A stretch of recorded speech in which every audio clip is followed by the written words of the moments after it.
Good evening. Welcome to the January 13th, 2020 meeting of the Yarmouth Board of Health. So we have a new year. Director Murphy, do we have any introductions to make this evening? Yes, I'd like to welcome to the board our new Assistant Director, Health Director, Mallory Langler. She sits down here. She comes to us from Falmouth as working in the health department assistant down there, and we're able to entice her to come up here and to work for us. That was a good decision. Welcome. Thank you. Happy to be here. She's been doing terrific, and she's out in the field already, reviewing septic plans and out doing test pits and septic inspections and working on plans. So we're excited to have her. Cool. Great. Okay. Next item is public comment. If anyone out there would like to come forward to the mic and express thoughts about whatever. Okay, none. So next, we have a discussion here, number 2, on Cape Bowl expansion. That's located at 1071 Route 28 in South Yarmouth. Director Murphy, to just introduce the subject for us. Yes.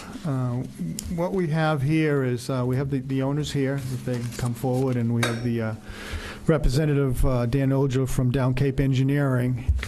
And what they're looking at doing is the current Cape Bowl there, they wish to expand into a more of an eatery and game arcade, similar to what they have at the Cape Cod Mall. And where it's going is they're expanding their current location where Daggett's Liquor was, and then also the past health club. So they're expanding that whole area. They're going to be upgrading the interior, adding new bathrooms, an arcade, and so forth. They have already had one new septic system put in for what the existing lanes they have there now, and their small restaurant area there, and a little game cake room for when they do events for the children. So you'll hear from the engineer that the old system that was there for the athletic club is large enough to handle their existing and proposed use. It's an older system. What they're hoping to do is to use that in the meantime to we hopefully have sewers go through down 28, Right. which is on the wastewater committee has it on this spring's town meeting, but they would like to use that system until the sewers come through. I've reviewed it. I've met with both of them. The engineer, it seems like a reasonable proposal, but the engineer will give you the further details now. So what's our responsibility tonight? I think just to agree that I kind of mentioned to the board a couple months that we would have them come to us because we thought maybe a new septic might have to go in. But since that's changed, that we think we can use their existing system, I could have probably approved this in-house. But I thought that since we had a meeting anyway, and this would be a good update for the board for a large renovation redevelopment in town, that it kind of fit into our meeting tonight. So we're either going to approve or not approve the current system or any additional... Correct. Okay, I think the current system, the engineer will show, is large enough. So it's really just it could really be an update of a redevelopment. We could look at it that way. I don't really see any technical approvals by the board. Okay. Welcome. Thanks for coming in. Thank you. The floor very is much. yours. Yeah, thank you.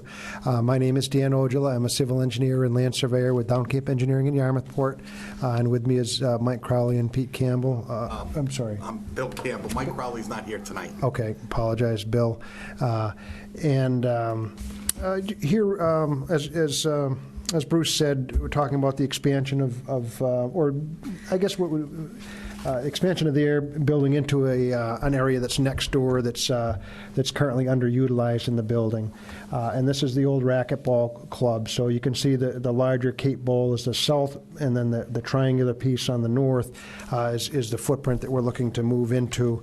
I think you had as your packet a small handout with a couple of color sheets there. That basically shows what the current layout is and how we're going to break up that existing floor plan into a little bit different uses. So slight increase in flow on the number of seats. about 40 new seats in this area. They're going to be split. And because the new bathrooms are proximate to these, it works out very nicely that flow will mainly go into a good-sized system that's in the front there. So we're calling that system number 2. And that's proximate to the new seats. It'll be brand-new bathrooms, easy access. Just 1 second. It would be helpful maybe if you stood up. I know Sure. it looks like there are 3 different systems, just to point out the locations. It'll also be, yeah, that'll be great. Thank you. This is a large system in this area here that's existing that we're calling that system number 1. To the north, it handles the majority of the So, space. Dan, just 1 second. So System 1 is right in front of the entrance to Cape Bowl, then? That's accurate, yep. Yeah. Just point out where that is. So doorway the there. tankage is in this area here, and it's called out that we're adding a grease trap to it, and then the leaching field extends to the south in this area here. Towards That's one of the newer style- towards Route 28. Towards so Route we're all right 28. there, yeah. It's buried into the parking lot down a few feet and towards Route 28. So the other system, which is number 2, is also on the Route 28 side of the building, but now a little bit more to the northeast. And again, there's a good-sized tank, distribution box, and 2 leach pits. We popped the covers and looked in there, and just about bone dry. Everything looked in good shape. It is being inspected currently by Robert Auer. They've gotten through this one okay, conditional pass. They had a couple little touch-up items to it. And then now they're working on the back system where they've got a couple of the covers and preliminary that everything looks fine. So the third system, we've got 1, 2, 3. Third is a very good-sized system that's in the back, and that was set up. Our firm actually did it back in 1984. It was a septic system expansion for Cape Bowl and the Racquetball Club. So the racquetball was big at that time, as you may recall, some of you may recall, and they were looking to bump up the system. And the design flow, lucky for us, of racquetball was almost 5,000 gallons per day. So it was a very good-sized system, and a vast number of leaching pits were added to the back. Big tank was added. And just a super lot of capacity. And as is typical with Title V, the hydraulic flow estimates are, usually pretty conservative. So in other words, you don't use as much water as they would predict. And I have every confidence that great big system that's in the back is going to be doing just fine. So what we did was we broke out the system design very carefully, and we're showing that the design flow estimate of each of the systems. So system number 1 is about 2,400 gallons, and the capacity is greater than that, so that one's okay. We are adding a grease trap because there's a little bit of kitchen flow, and that was not adequately handled by the under-sink grease trap. So it's always proper to put in a grease trap, so we're installing that. And again, when the sewer comes through, the sewers also like to see that. It'll be part of their regulation that any kitchen-type commercial flow that produces grease has a grease interceptor unit properly sized, because otherwise the long lines, that grease can harden up and cause all kinds of problems. So the regulations, when written, I'm sure will require that anyway. So good investment. Number 2 is, and again, this is not the kitchen part of it, but the people will walk over to this system. System number 2 has a capacity of 2,412 gallons per day, roughly. We're looking at 46 fast food seats, 3,000 square foot of retail. So you can see that's, so say, there's no immediate plans, but if we get a tenant, that's only 150 gallons per day. Retail is a pretty light footprint hydraulically. And that adds up to 1,070. And again, we've got almost twice that leaching capacity in a 78 code system. So what Title V says is you look at the design flow according to the disposal waste construction permit and the permit plans, which we have, and if the new flow is less than or equal to that, and it's not technically an increase, and you need not upgrade the system, and as long as it passes an inspection, it can be utilized. So that mantra is passing on to the back. There's a second floor, be more for the kids, like a little function hall for the kids, and that bathroom is in this area, so that'll go out the back. massive system. So that'll be extremely lightly used. We're talking about 750 gallons per day in a system that's capable of handling almost 10 times that amount, or 5,700 gallons per day. So I'm quite confident that one will be okay. And so that was the gist of my letter, which I wrote to the board, but it basically outlines those uses. The leaching capacity of the three systems provides a nice solid capacity, over 10,000 gallons per day for this end of the site. Again, where the bowling alleys are expanding, use is expanding a little bit. 46 fast foods, 50 function hall seats. So we're at 70 gallons per day, but well under that 10,000 gallon existing capacity. Adding the grease trap, and based on the calculations, I would state that the existing systems serving the facility are adequate to support the expansion of the Ryan's Family Amusements as proposed, and we've got the site plan showing where those are and how they're broken up.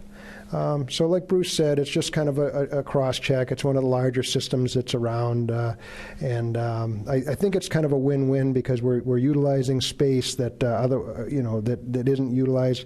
There's plenty of capacity, but then hopefully when the sewer comes through, we won't have spent a ton of money upgrading septic. We'll simply reverse the pipes, backfill the systems, and connect into the new sewer system, and it'll be none the worse for the wear. So. That's what our hopes are, and if you concur or if you have any questions, we'd be glad to answer them. And hopefully you would agree that it seems reasonable to utilize this existing 78 code systems for a use that by the book does comply with the code. So I'd be glad to answer any questions that you have. Okay, board members, questions, anyone?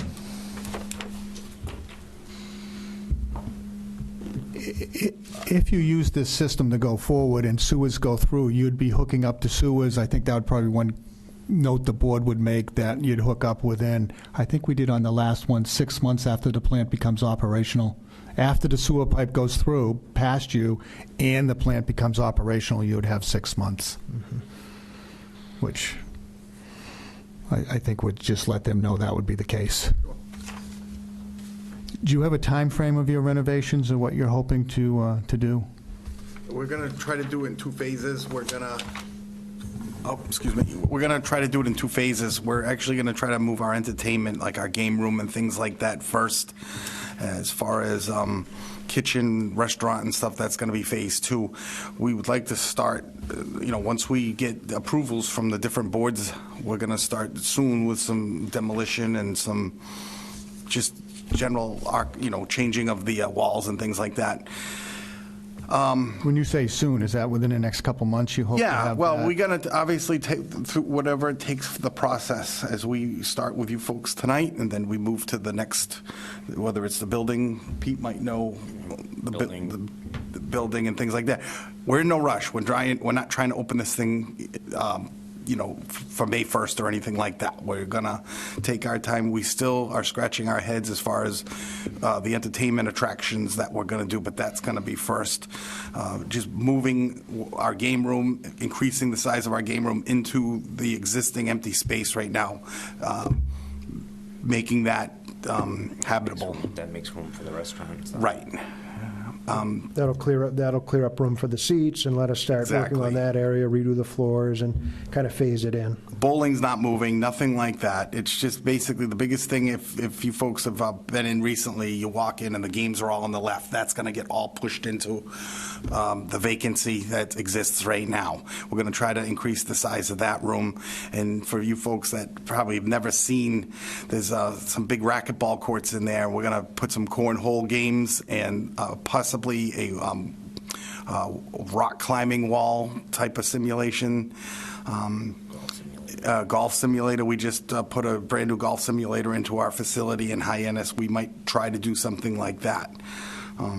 The space became available to us, and we want to try to utilize it. So there are three separate businesses there at one point. There was a liquor store, a gym, and the bowling alley, right? Yeah, the bowling alley was built first, then the racquetball came in, then they converted it to a gym.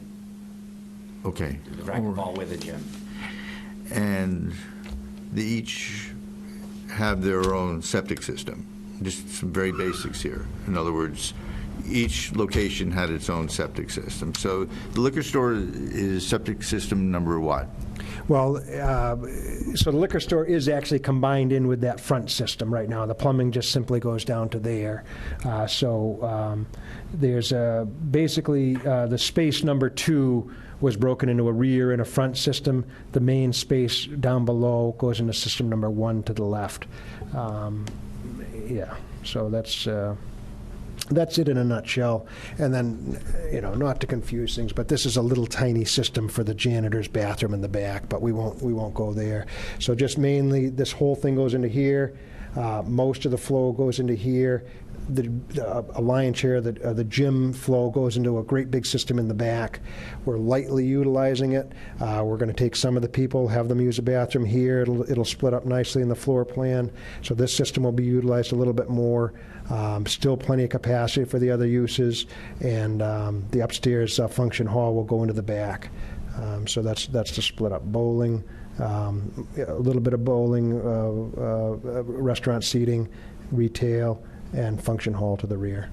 I'm still not getting it. In other words, some changes have been made then that it's not system 1 for the liquor store, 2 for the gym, and 3 for the bowling lane. So some changes have changed the system, and you're combining which 2? So I'm not following that part of it. So by knocking down the wall, we're having some people walk in, from this area into that area. So that's really the only shift. So what you should understand is that the number of seats is going up a little bit. The restaurant flow is getting a grease trap. This capacity is adequate for that number of seats. Some of the seats, because the bathrooms are proximate to it, the people will use the bathroom here, so those seats are being allocated to this system over here, which can handle it because it's oversized, and the rear system is super oversized, but it'll handle the function hall very nicely. So some of the flow is spilling into this one because we're erasing some of this line. There's going to be, physically can walk through inside now. Before there was 2 silos. You're right. Now we're mixing the uses. People will walk back and forth and so forth. But the flow splits up nicely. I think Bruce and I went over it, and it's broken down in the calculations, and the systems are adequately sized for the uses. We're quite confident of that. How are the numbers done, Bruce? There are lanes that require certain gallons per day.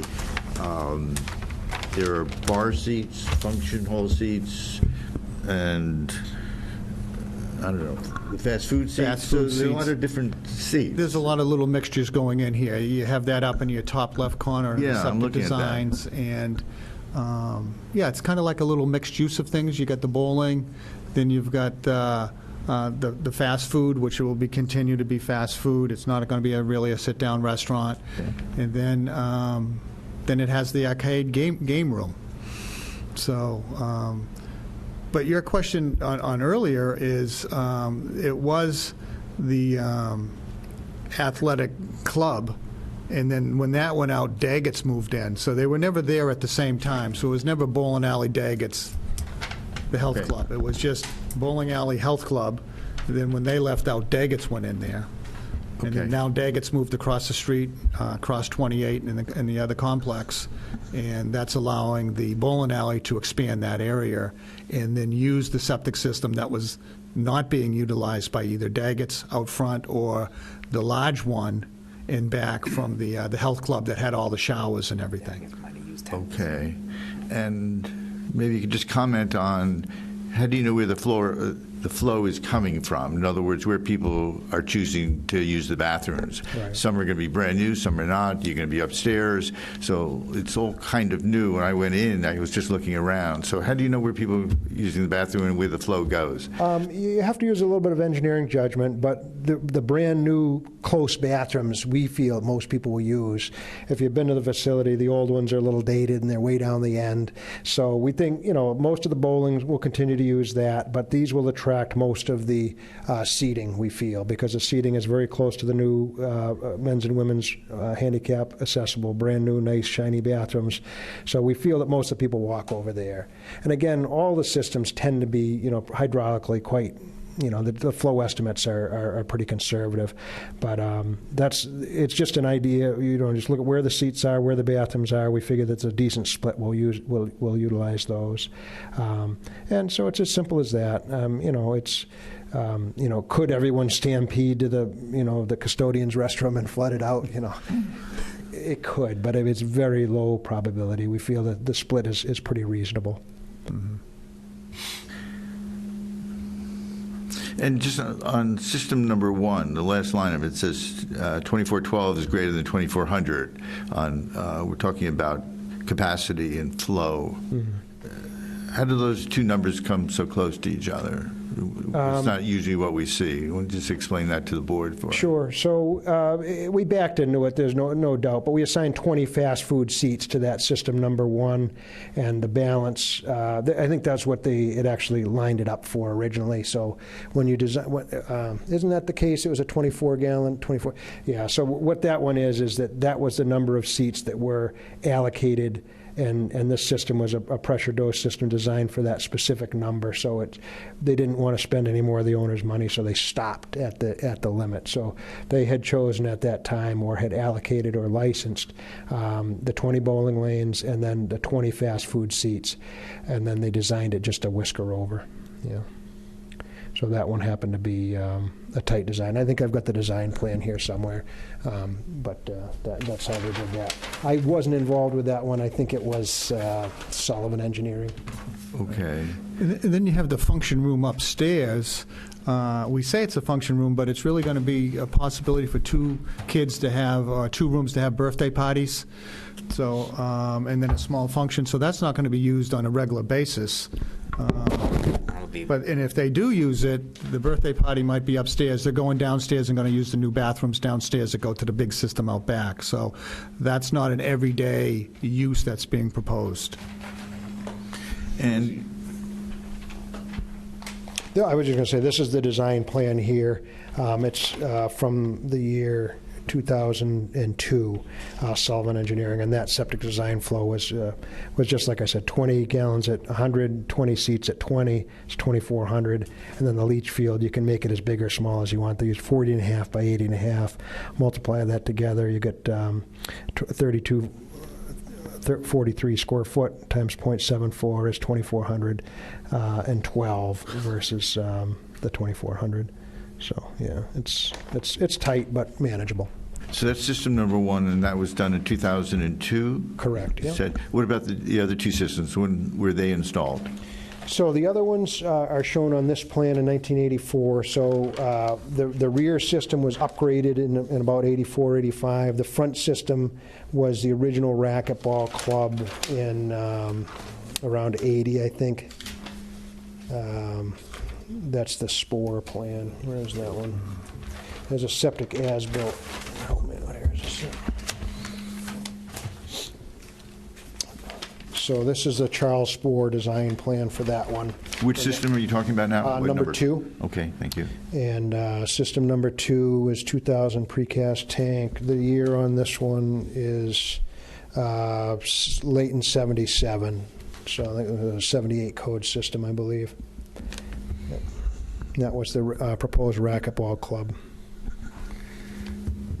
Charles Spore. And he did an as-built plan a year or two later, which I've got in here somewhere if you need it.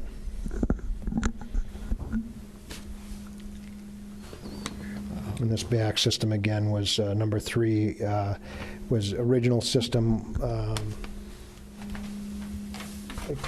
was there in 84, and we did a very healthy expansion of another 38 seats or so. Well, depending on how you look at it, it was a racquetball club expansion up to the 5,000 gallon mark, and that was in 1984.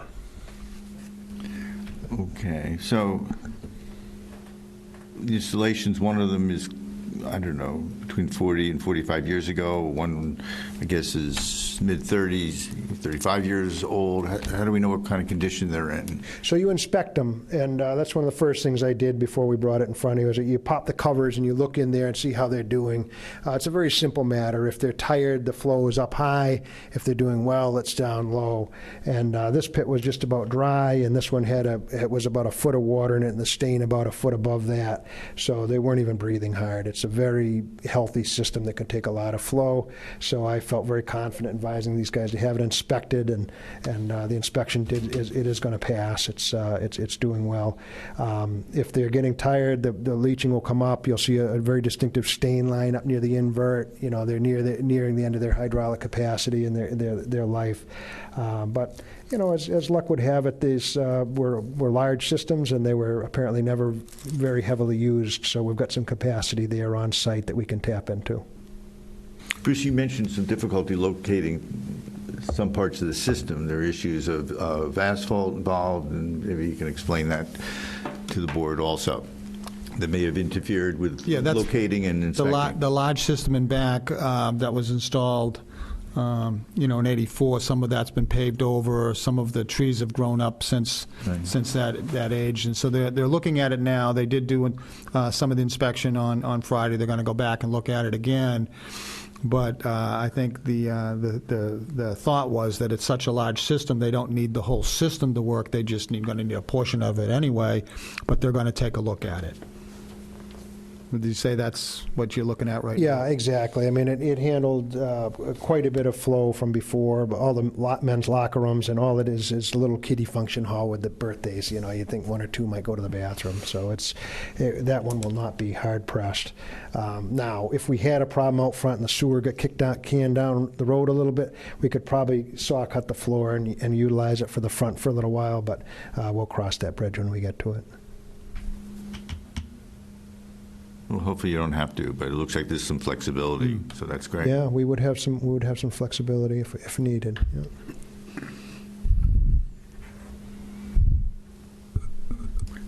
Good. People have thoughts, questions?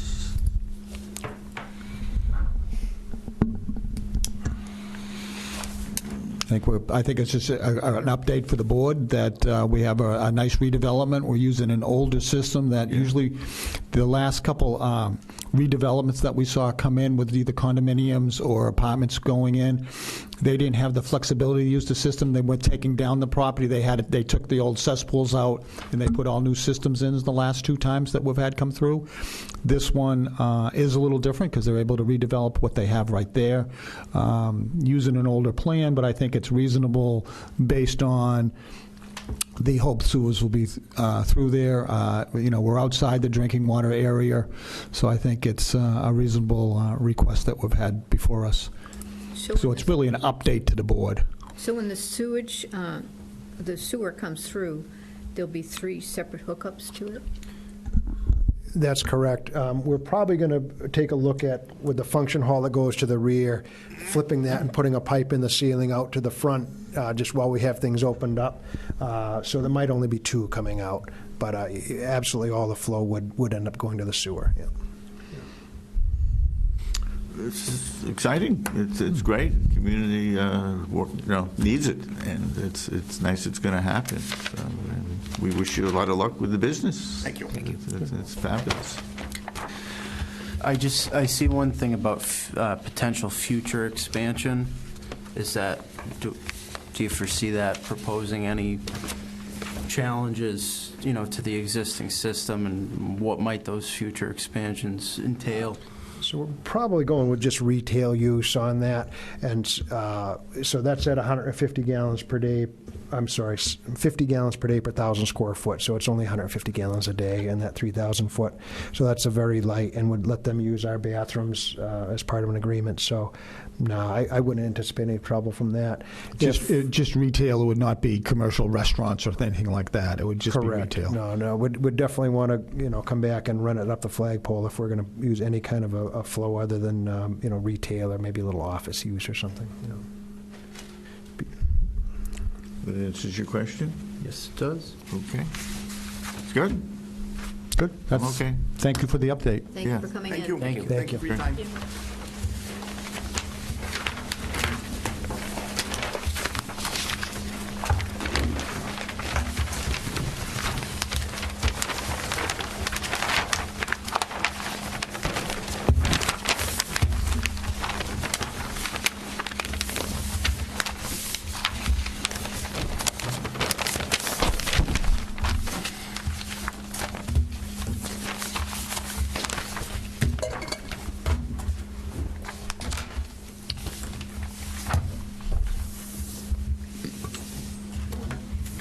Okay, we're up to number 3 on the agenda. It's a discussion, Yarmouth Substance Abuse Committee, and it lists 2 things. One is county grant application, the other is DY High School awareness event. I assume, Director Murphy, this is you.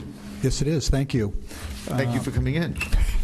What we have is the mini grant from the town Substance Awareness Committee. This was a grant that the committee applied for last year and did receive. It's a grant that allows us, the committee, to work with DY High School on an awareness event. Last year it was an event at the Bass River Yacht Club. For the children for the high school students, graduating high school students as part of senior week. It allows the students to have a obviously alcohol, drug-free event. They can see that how the event can go. It was well received last year. There is a DJ, some food, some games, and so forth. It's for 3 hours. So we're working with the school senior advisor. We're working with the YSAC committee also. We're working with the school resource officers for both Yarmouth and Dennis. And so the grant is $4,500. Last year, the grant included 2, one for the DY High School and then one for Lower Cape Tech. But without the resources of all the committee this year, we wanted to just concentrate on the DY High School. We're figuring there's about 200 students in the senior class, and 150 attended last year, so we're looking at the same number of attending this year. We have visited the site. The yacht club is donating the use of the room, which is gracious for them, because there's quite a fee when people use it for a wedding and so forth. So you can see the grant, and this year what we've done is Dennis has just started recently also a drug awareness committee, which they now call the Substance Use Disorder and Advisory Council in Dennis. And they were looking at projects that they're just starting. Our town, YSAC, has been up and going awareness committee for about 5 years. So what I reached out to their director over there and said, why don't you, since it's a DY school, why don't you come in and assist us also? We'll be the lead agency, but I did list them as a contributing organization. We hope that they can also assist us in set up the event, chaperone the event if needed, and they could also help with their Chamber of Commerce getting gifts for the raffle that go out throughout the night. So it looked like a good partnership to start, and they could get some learning experience. We did meet with the school, and their health director also sat in on the meeting. So it seems it was so successful last year, the school just automatically built it into senior week that we noticed. So it was good that we in partnership with them, since we're the ones bringing the money to the table. The grant does go through the Board of Health to YSAC committee, so through the Board of Health Department to the YSAC committee, so would be following that. The school will be contributing some money towards it.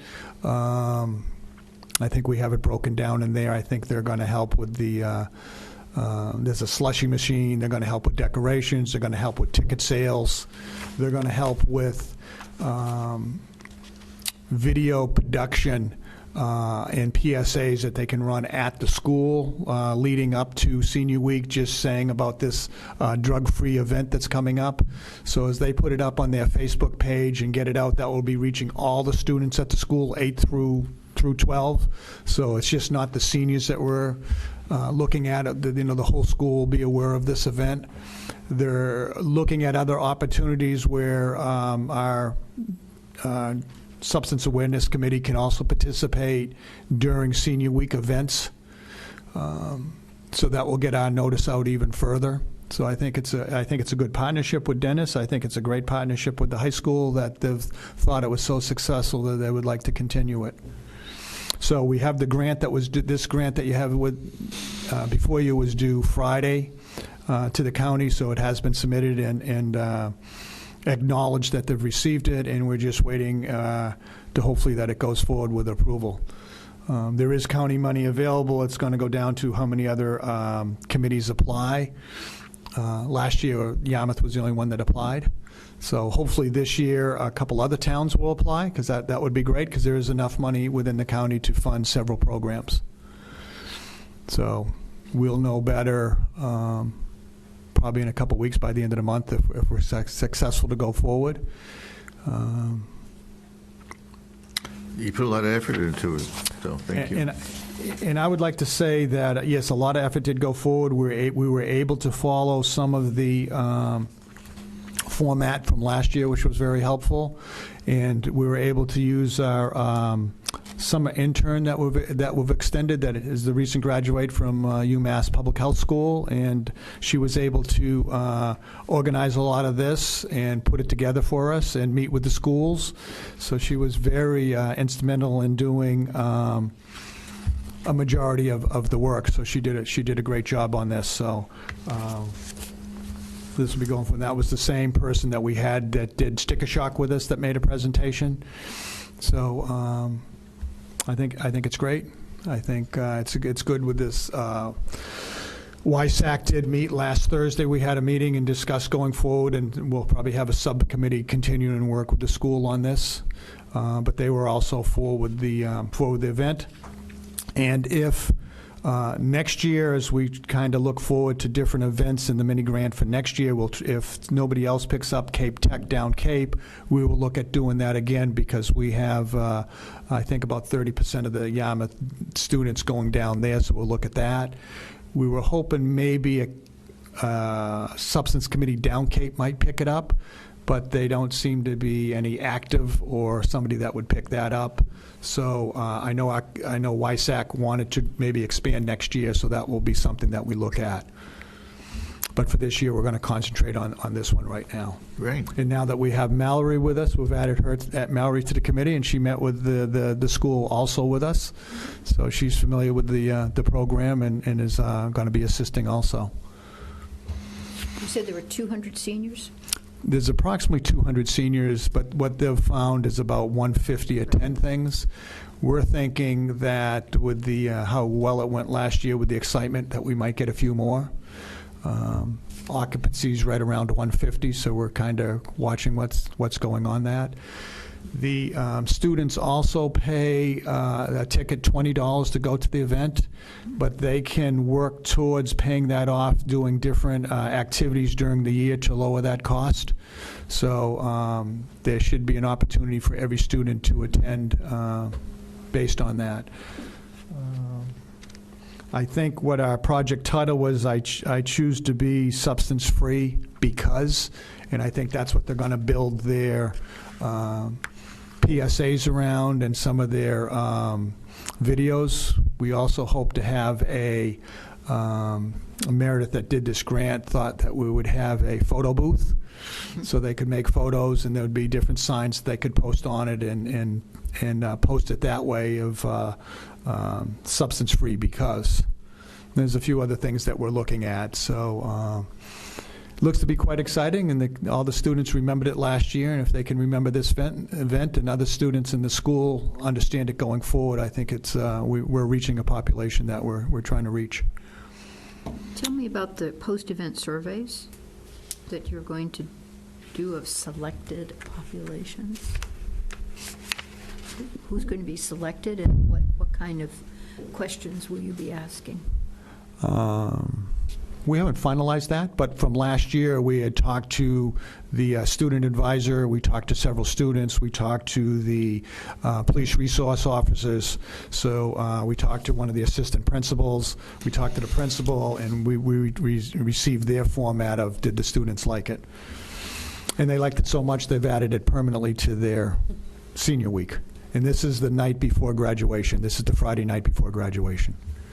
So it's not a technical survey that we're going to try to weigh of what it is, but we're getting a feeling of that it is useful. Okay, thank you. I know we're under a little time pressure Yes. for getting up to the Finance Committee. So, Bruce, why don't you just tell us a little bit about the proposed housing inspector? Yes, and we do have our current housing inspector right here. Kevin, that you can come right up to the front table. I'll move you right up to get in the TV limelight.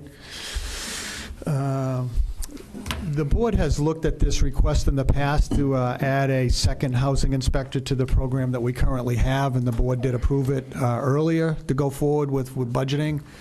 This is when we were talking of using possibly some of the state-funded money from short-term rentals that are coming to the town. That could be several $100,000. As we heard from when the wastewater made their presentation to the board, that they're hoping to use that money towards wastewater cost. So what we did is we were already looking at our current costs to operate the program and what we bring in it from fees. And you'll see before you that, and I'll kind of walk you through it a little bit, that we bring in enough money right now to bring in a second inspector and still turn money back to the town. Some of the challenges that we have right now is that not able to inspect all the housing to make sure there's safe housing. With only one person that we have, and there's 3,200 rentals in town, Kevin can't get out and inspect them all. Besides responding to complaints, trash complaints, heat complaints, rodent complaints, rat complaints, following up by letters, doing follow-up inspections, he can only do so much. So we're not able to get out there and do all that inspections. So with the money coming in, that would cover that. And what we found is that the summer inspector that we had that we're able to bring on to continue another 3 months, because there was money available between when the assistant director left and then Mallory took on, we're able to keep that person still on. But her first 6 months of statistics that she did 358 inspections that added to alleviate some of the inspections that Kevin was going to have to do. She also responded and worked with follows up on 135 complaints, issued 131 letters. A lot of these were to people that needed to they hadn't responded to their applications, reminding of applications, setting up housing inspections, and so forth. So we saw quite a bit of work that was done just in 6 months, and that's probably not including the first couple weeks that she was training, learning the code, and going out and doing inspections. So, and even out of the 2,000 inspections that were done in the department, a lot of them were also follow-up inspections. So it's just not an individual inspection, okay, rent your property. It might have been respond to a complaint, we got to go out again. So there's a lot of follow-up and inspections there that needed to be done. The other challenging thing that we have is we work with a lot of landlords that are challenging them themselves by maybe not keeping their property up to code and safety issues, that we're constantly working with some of those landlords on that. And we're also challenged by some tenants that aren't keeping their property up by, ripping a screen door, letting the door flap back and forth, broken window, couch sitting out in the front yard, chairs in the backyard, not keeping their trash up. So we have challenges with tenants and landlords that we have to make sure they're maintaining their property correctly. So Kevin spends time on that, along with the challenge of working with Christine on tracking properties to make sure they're registered, re-registered, and they just don't come off the grid. That there's currently 75 letters pending now, either first response or second notice, to make sure they need to be registered. We don't know if they're registered or not. A lot of them just fall off. They registered last year. Maybe they rented to family members. But now they need, if they're registering, they need to register with us. And some of them just seem to wait, some of them seem to forget about it again. So we're constantly working on that, and it's just too much for one person. You also have summer rentals that people want to rent in the summer, and it's important to get out there and get them done so they know how many people can be in the summer rental, so we don't say, based on the square footage, when you go out there and measure the bedrooms, you can only have 4 people, and they were planning to bring 8 people down. And that just strains the septic, strains the trash, strains the neighborhood and the quality of life. So there's a lot of issues like that, and as Kevin will tell you, that you should be able to go down a street and not determine if it's a rental or an owner-occupied, that all the property should be kept up. Even though we do have some challenges with owner-occupied houses that can be a collection of challenging events themselves. So, kind of based on that, we looked at what the new rentals, even with the state short-term rentals, a lot of people just rented new property. So that was good because they know they're going to get tracked through the state, and we'll be able to work with the state list to make sure if they're on our list or not. So it appears we brought in somewhere around, we're new over last year, which was a record amount. We brought in, last year we closed of $244,000, and we're thinking somewhere around there was probably $6,000 in new rentals from new money from the year before, and the cost to run the program is about $178,000. So we're bringing in extra money that will offset other projects within the department. Approximately $72,000 extra we're thinking we're going to bring in that would offset some other portions within the health department if needed. So the main thing is inspections and safety of housing units in town. And I'll just throw that to Kevin. I mean, you want to just pipe in and say a few words about housing inspections and You say chairman, board members, director, assistant director, public citizens of Yarmouth, Happy New Year. Hope it's a good one. It's certainly been a busy one, as the director has stated, but there's still much to do. As the director stated, the intern that we had helping in the office has made a considerable difference, and we really hope that we can keep her on because she has made a substantial difference in her numbers and what we're able to do throughout the year. So we've calculated we've got around 3,248 rentals in the town. So I mean it's a lot for one person. I think we've brought up before Barnstable. They state they have more, but we're waiting to see those numbers. And they have 2 people that do the same amount of work. So I don't know if you've got any individual questions for me. I do. The permits issued is 2,130. Mm-hmm. But all 3,248 registered rentals should have permits, should they?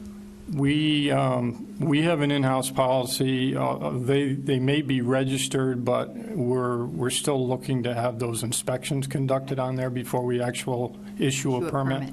Okay. And as the director stated, it's very important that we ensure the safety and compliance with the state regulations before we issue that permit. Well, you were here last January, and there's been a 75% increase in the number of inspections since then. With the figures that we got then, 20% more units and 22% fewer complaints. So do you think that's because you've been able to get out and view more properties and permit them and inspect them, or why did the complaints go down? Is it a factor of your being able to be out there more? It certainly doesn't feel like the complaints have gone down. It seems like the complaints have gone up. We deal with them as they come in, and it doesn't seem like it's gotten any easier. But again, the intern has made my job easier. But we're looking at the intern plus an assistant housing inspector. We're looking to switched that position from intern, because it was only a one-time summer intern. Right. So we're looking to make that full-time in the budget going forward right now. We have it submitted in the budget for this year as a part-time, and as the town department's heads are going through the budget cycle right now, we're asking that to be amended to make it full-time. And that's the meeting tonight with the Finance Committee after this meeting, is to show them our stats and so forth, that we have the money to pay for that within the existing budget. How did the Airbnb regulations affect you this past year? That's generally one of the questions that either gets brought up when I enter a house. I always, in the course of the conversation, I always ask the owner, if it happens to be the owner there. A lot of times it's the rental occupant that's there. But I do bring that up as a part of the conversation. And as an example, today I had a customer down on the water on South Shore Drive told me that it impacted them 20% this year on the overall. But I also think some of the Airbnbs is people just renting rooms out of their house, too, that Kevin has to inspect also. It's just not a whole house that's being rented. That you're seeing that now, aren't you? Yeah, we're still trying to composite those numbers to get an accurate number for you and the public, but it's a little difficult at this point to tell. A lot of things that we're also looking at is that, if you remember, the impact of the tax didn't impact individuals that signed up prior to January. So this is going to be the year that really shows how it's impacted the industry. It's not real favorable from what I've talked to with owners. They're concerned about the future. So we just don't have those numbers right now. And I think the other important thing to see is we included on the back of that sheet the large rental properties that we have in town, that we have several large complexes, whether they're the rental units in town. Davenport has quite a few. There's a couple of the motels that have been converted to apartments. So we bring in almost $90,000 every year on the rental program that we know is a solid 90 that's coming every year from the existing rentals that we have. So we know we're bringing in more than 50% of our money coming in, or 60% of the money from the rental program is a return money every year. So it's just watching the rentals that we have, making sure they stay on the grid, along with the new ones that are coming in from the new awareness from the state short-term rental program and Airbnbs.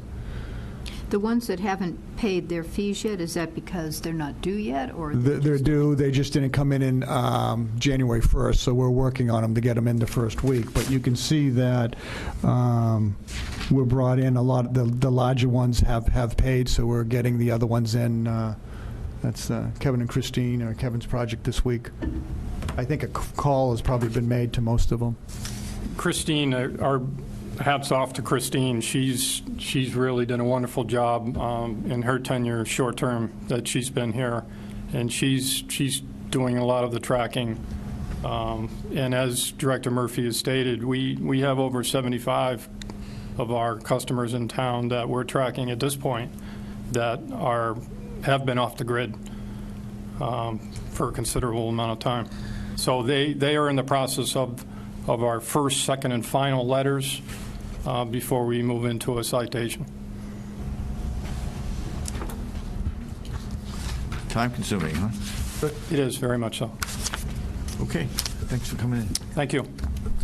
Okay, so let's move this along. We need approval of the minutes. That was the meeting from December 16th, I think. I move we approve the minutes. Is there a second, please? Second. Fine. Everyone okay with the minutes? If so, raise your hand, say aye. Aye. Aye. Okay, that passes. Thank you. They look fine to me. I reviewed it. Old new business. Dr. Murphy? Nothing pending right now. We don't have any variances pending with us, so what I'd like to do is probably meet with yourself, Mr. Chairman, to see what our next meeting schedule would be, because we have nothing pressing. We're settling in the office, so I'm thinking maybe towards the end of February we could come back. We hope to have a few things then. Okay, we'll go over that, we'll pick something up. Anything else, old, new business? We're good. Mary, you have something here? Anything? I'm just looking at newspaper here. Anything to mention? This is an article for Carl. Okay, great. Okay, so let that go. I just had included one article there about glyphosate. Just was an article in the Cape Cod Times on the 9th. Basically, we're up to 7 towns with some form of a ban on it. So it's just an update, something for us to think about. I mean, we On a slippery slope. That's what it said. That's what okay. it said. Well, everyone has their opinion on it, Right. but number of towns is certainly growing. We also had something from the police department in here that you put in. We the had the packet. end of the year stats. I meant to include them with the YSAC, that you can see the opiate use within town, so the drug education programs need to continue. Right, okay. I think it's interesting, the last study was 2015. Yes. I mean, we've seen in 4 years what's happened with Juul, so I mean, Yes. yeah, that's maybe a little outdated. Yeah. So also surprised that there were only 26 doses of Narcan administered by the police, but they responded to 71 overdoses.